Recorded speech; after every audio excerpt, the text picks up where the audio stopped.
This morning, newly wedded couples and photographers adorn the historical Gall Fort.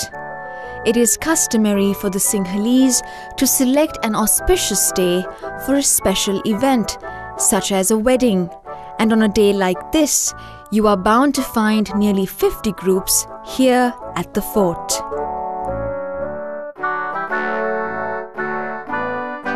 It is quite an unusual sight, especially for tourists who wish to explore this heritage city. Covering 52 hectares, this Dutch fortification for a moment takes a different form.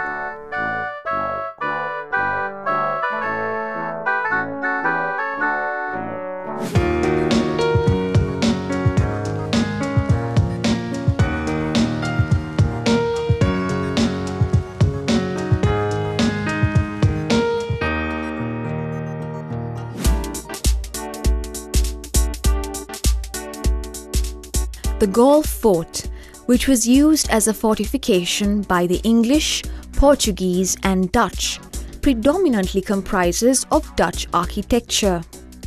In 1988, the fort, which encompasses a different world altogether, was declared a World Heritage Site by UNESCO.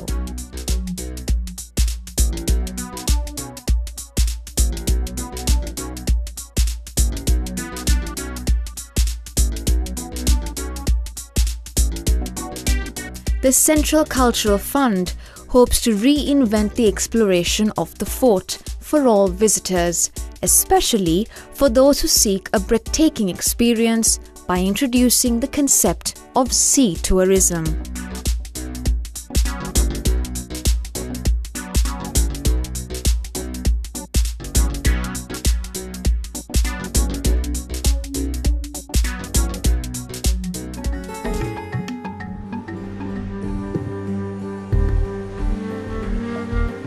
The Maritime Archaeology Unit, established in 2001, is constantly a busy place. These scientists are currently examining an artifact that was brought in from the Great Barrier Reef. There are more than 26 archaeological sites near the Gall harbour, and 12 of them are clearly identified as shipwrecks. Therefore, there's a lot of work to be done. Due to its unique location in the Indian Ocean, Sri Lanka was subjected to various trade activities since ancient times. Therefore, at the shores of this little island, there are a number of shipwrecks, for instance beside the Great and Little Barriers, along with commercial hubs like Gall, which operate even today.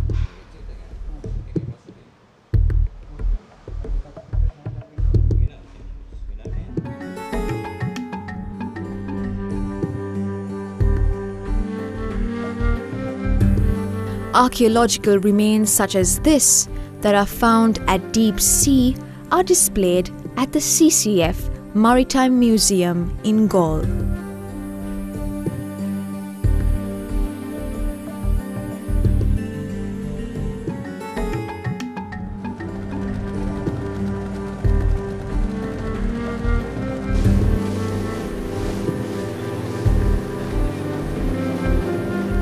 With such a history and the secrets within the sea, the CCF will begin a concept called sea tourism that will take tourists along the coastal belt to provide them with a new outlook.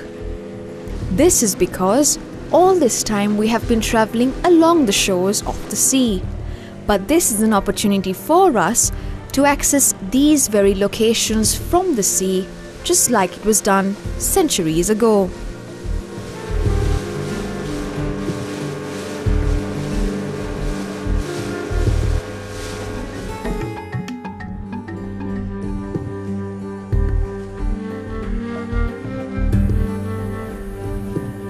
In the 1870s, the Great Barrier Lighthouse was built due to the number of shipwrecks that occurred close to it. This would be a rare expedition for those who would like to engage in sea tourism.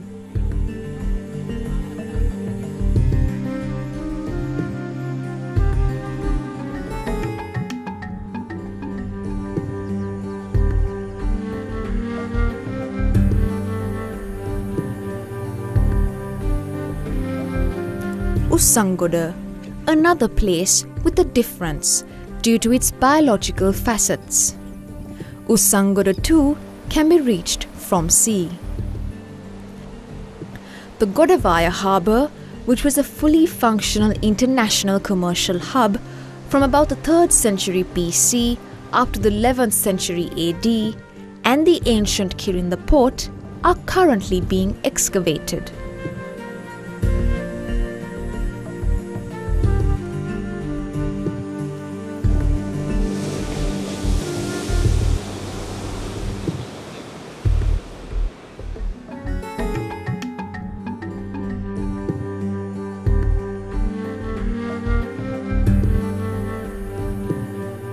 Through these new endeavours, visitors would not only get an opportunity to meet the biggest sea creatures of the sea, the blue whale, but also meet the biggest creature on land, the elephant, on this little island. Sri Lanka is the beautiful pearl in the Indian Ocean, and it's waiting for your arrival.